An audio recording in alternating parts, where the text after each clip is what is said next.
네, 핫한 IT 이슈를 살펴보는 이수다 시간입니다. 윤석열 정부가 출범한 지 열흘이 조금 더 지났죠.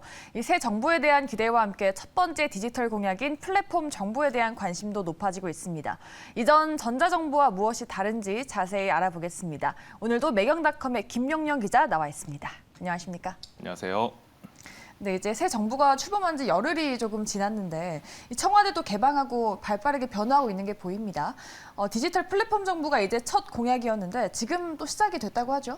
맞습니다. 일단 출범 초기에 말씀처럼 과감한 변화가 두드러지고 있는데요. 새로운 정부가 출범하면 아무래도 이전 정부와 차별화를 하기 위해서 변화를 추구하고 그리고 이 변화에 많은 관심이 몰리기 마련입니다. 디지털 분야에서도 우선 말씀처럼 디지털 플랫폼 정부를 첫 단추로 추진하고 있는데요. 사실 이제 정부 출범 이전인 지난 3월 말에 이미 디지털 플랫폼 정부를 구축하기 위한 태스크포스가 이제 발족이 됐습니다. 그래서 현재 공약 이행을 위한 조사와 기반을 구축하고 있는 단계에 있다고 할 수가 있겠습니다. 이 디지털 플랫폼 정부가 아무래도 윤석열 정부의 첫 디지털 공약인 만큼 이행을 위해서 발빠르게 움직이고 있고요. 또 그만큼 결실을 빨리 만나볼 수 있을 것으로 관측이 되고 있습니다. 네. 그런데 사실 디지털 정부는 과거의 정부들도 역점 사업으로 좀 많이 추진했던 분야이기도 합니다. 그럼 윤석열 정부의 디지털 플랫폼 정부는 이 과거랑 비교했을 때 어떤 점에서 좀 다르다고 볼 수 있을까요? 네, 사실 그 부분이 이제 핵심이겠죠. 네. 두 가지 키워드를 꼽을 수 있을 것 같습니다. 먼저 여러 개로 분산되어 있는 정부 부처 서비스들의 통합입니다. 이는 문재인 정부는 이제 과거 정부들도 이제 추진했던 것인데요. 일부 성과도 있었지만 이제 공공 서비스를 이용해 보신 분들은 아시겠지만 아직까지 부처별로 산재되어 있는 서비스들이 많은 것이 현실입니다. 그래서 윤석열 정부는 이를 이제 원사이트 토탈 서비스라는 개념 하에 하나로 통합해서 제공하겠다는 이제 계획을 진행을 하고 있습니다. 그렇군요. 그런데 사실 디지털 정부 이 두 가지 중에 하나가 분산된 정부 서비스를 원사이트로 통합하겠다라고 하셨는데 그럼 두 번째 키워드는 뭐가 될까요? 네, 두 번째 키워드가 사실 어찌 보면 가장 이제 핵심이라고 이제 할 수 있겠는데요. 바로 빅데이터를 꼽을 수가 있겠습니다. 네. 여기에는 이제 상당히 많은 개념들이 이제 포함되어 있습니다. 공공 데이터 개방, 그리고 이제 빅데이터 플랫폼, 인공지능과 같은 개념들이 포함되는데요.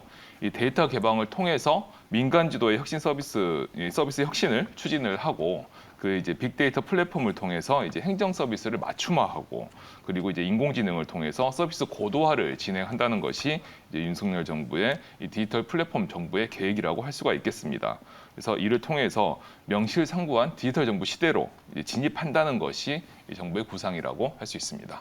네, 역시 디지털 정부 시대인 만큼 빅데이터가 듣기로는 또 가장 솔깃한데요. 네네. 그럼 이 빅데이터가 적용이 되면 앞으로 어떤 것들이 좀 달라지게 될까요?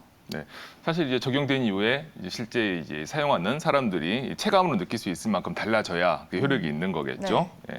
행정 서비스를 이제 이용해 보신 분들이라고 하면 그동안 많은 정부가 이 디지털 정부를 전자정부를 추진해 왔지만 네. 아직까지도 불편한 게 사실이고 그걸 많이 느끼셨을 겁니다. 각 부처별로 일단 데이터 형식과 분류 그리고 저장 방식, 또 파일 포맷 등이 이제 많이 아직까지 다릅니다. 그래서 이제 과거 정부에서도 이를 이제 통합하는 작업을 많이 진행했음에도 불구하고 아직까지도 다른 경우가 더 많은 것이 분명한 현실이고요. 그래서 윤석열 정부에서는 데이터가 생성, 가공되는 영역인 백오피스의 통합을 이제 역점 사업으로 추진을 하고 있어요. 그래서 이제 명실상부한 행정 데이터의 빅데이터화를 이제 진행할 것으로 이제 기대가 되고 있는데요. 이처럼 백오피스 통합이 진행이 되려고 하면 사실 이제 기획부터 구축까지 상당히 오랜 시간이 필요한 것도 분명한 현실입니다. 하지만 이제 태스크포스 출범이 빨랐던 만큼 다음 단계도 좀 더 빠르게 진행해서 그에 따른 결실을 맺을 수 있을 것으로 이제 기대가 되고 있습니다. 네, 빅데이터로 인해서 시간을 좀 절약할 수 있겠다고 정리를 해볼 수 있을 것 같은데 이번에 디지털 플랫폼 정부와 관련해서 우리 국내 증시에서도 관련 종목들이 좀 꿈틀대고 있지 않습니까? 어떤 네, 종목들일까요? 네, 말씀을 좀 드리면 한동안 이제 IT 종목에서는 메타버스, 뭐 블록체인, NFT 이런 정말 아주 최신 트렌드에 부합하는 종목들이 이제 각광을 많이 받았습니다. 하지만 이제 최근에는 좀 이제 주춤하고 있는 네. 상황이죠. 예.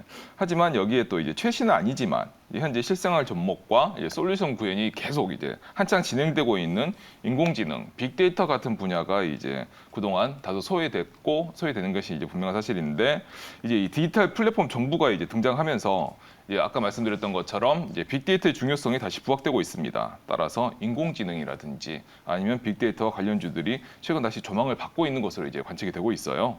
그래서 이 디지털 플랫폼 정부의 청사진이 완성이 되고 실제 구축이 시작된다라고 하면 역시 관련 회사들의 수주 소식도 들려올 것이고요. 또 그에 따른 이제 평가도 진행될 것으로 예상이 되고 있습니다.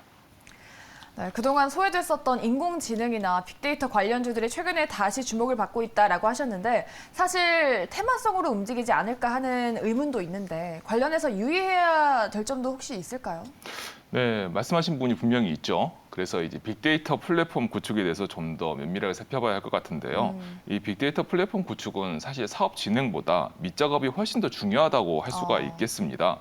이 데이터 사업은 이제 잘 뜯어보면 정교한 설계와 관리가 받쳐주지 않으면 이 데이터에서 실제 가치를 끌어내기가 사실 쉽지 않은 분야이기 때문입니다.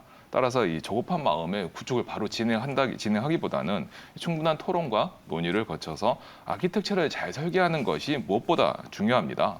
그래서 이제 디지털 플랫폼 정부 구축을 위한 태스크포스가 당초에 이달 이제 종료하는 거에서 내달 초까지, 그러니까 이제 다음 달 6월까지 활동을 연장하기로 했어요. 아무래도 이 논의가 좀 더 오래 진행될 것으로 예상이 되고 좀 더 충분하게 진행될 것이라는 것을 시사하는 것이죠.